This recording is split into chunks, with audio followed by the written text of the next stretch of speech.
Now, on another matter, this past weekend, Vice President Harris made a surprising announcement on Meet the Press. The Vice President declared, listen to this, the border is secure. We're about to close the fiscal year with more than 2 million illegal immigrant encounters on our southern border, breaking the all-time record that we only just set last year. Seizures of lethal fentanyl are also on pace to exceed last year's total. They're up more than 200% in just the latest month on record. These are not the signs of a secure border, and the American people know it. An outright majority of the country disapproves of how President Biden has been handling this issue. The Vice President's claims aren't fooling anyone. For years now, this crisis has stretched border communities to the breaking point and caused ripples throughout the entire country. All the while, Democrats have claimed it would be cruel or uncompassionate to have a functioning southern border or actually enforce our laws. Now, in recent weeks, the country has been treated to one of the more striking displays of irony we've seen in quite a while.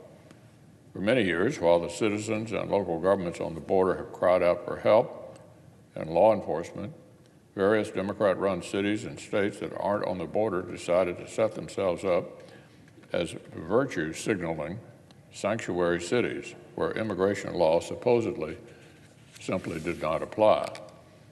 For years, much of the political left has suggested there are no legitimate practical reasons why a country would want secure borders or enforce its immigration laws. Only racism or xenophobia could possibly explain it. Well, for several weeks now, some of these overwhelmed states have decided to try taking some of these Democrat-run jurisdictions at their word. Governor Abbott in Texas and Governor Ducey in Arizona have put a very small proportion of the illegal immigrants pouring into their states onto buses bound for the self-advertised sanctuary cities of New York and Washington. And you know what?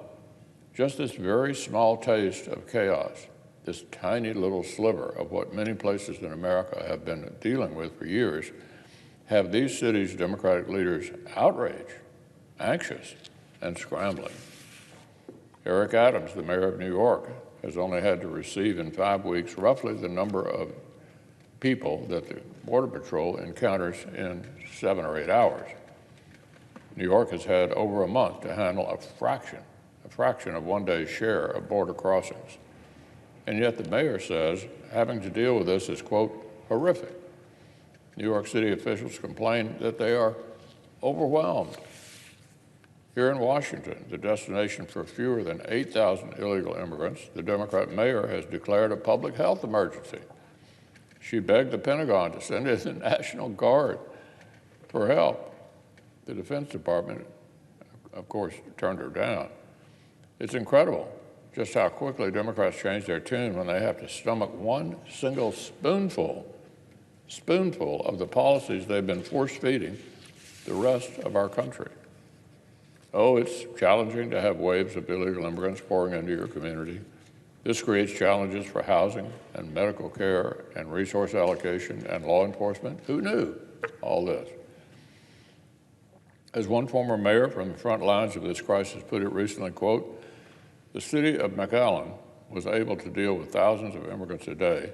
I think they can handle a few hundred. Maybe this will be the wake-up call the Democrats need to finally understand that functional nations need functional borders.